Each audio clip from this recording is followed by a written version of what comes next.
Right, throw it at me. You've been doing, how long did you say you've been cutting hair for now? 15 years? 14 years? 14 years. So you've been doing it for quite a long time now. Give me 3 of your best moments or most memorable moments that have happened for you throughout creating your business and throughout all of your barber competitions, through the awards, through everything you've done. What are 3 of the most memorable and highlight moments for you? I think the first sort of best moment was when I won the British Barber of the Year 2019. A little round of applause there for him. Thank you.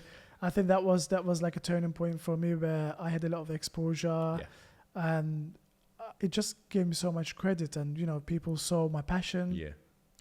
I just thought, sometimes you're trying to show people how much you love Did what you do. that give you the confidence to kind of move towards getting your own place? 100%. So I remember when I came to you at the other place, and it was kind of like, it was in that kind of crossover. You were kind of talking about it, but you weren't really talking about it. And then the award happened, and a bit more kind of opportunities opened up.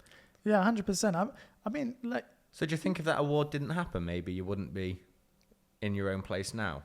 I definitely would be still. You still would be. I definitely would be still. But I think what happens is, like, when you trying to seek an investment, I think those kind of awards that give so much credit to you 100%. and makes it so credible and makes your life so much easier because you're actually certified by an organization saying this guy is actually the best barber in UK. He's actually good. He's actually good.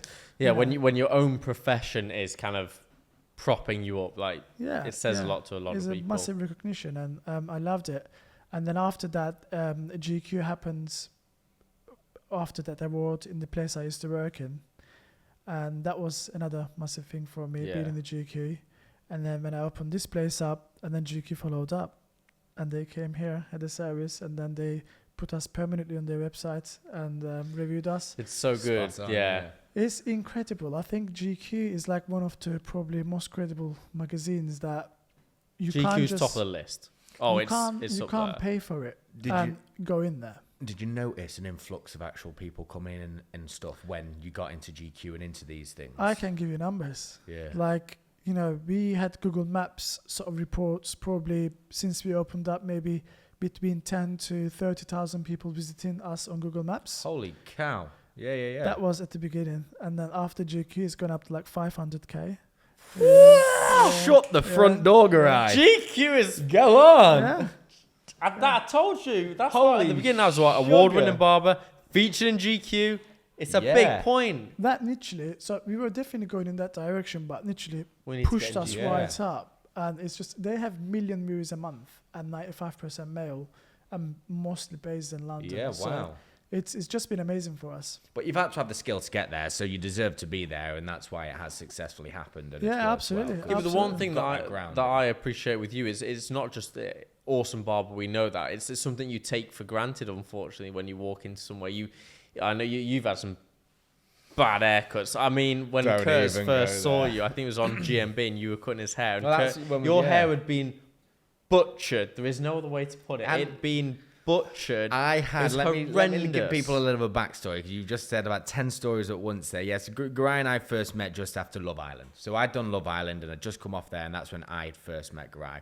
Now on Love Island, let's just say they didn't have that many barbers. We need to get you as a barber on Love Island. I'm telling you, the guys would absolutely kill for you, because we struggled to get barbers on there. Nobody could cut afro hair, even for any of the normal guys. We struggled to get a barber cutting our hair. We got butchered in that place. I know. I've seen. Do you know what? One of the reasons, I don't know if you remember. So in the morning when we first met, when I was talking about your hair, so we were just sitting and watching Love Island, that we were quite a big fan. And then... What did you think? What has happened to him? You had a haircut just like before the finals or something. And I was like, what have they done to this guy's hair?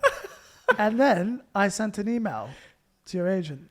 Yes, and that's how we... And that's how we started. I said, look, this is the situation.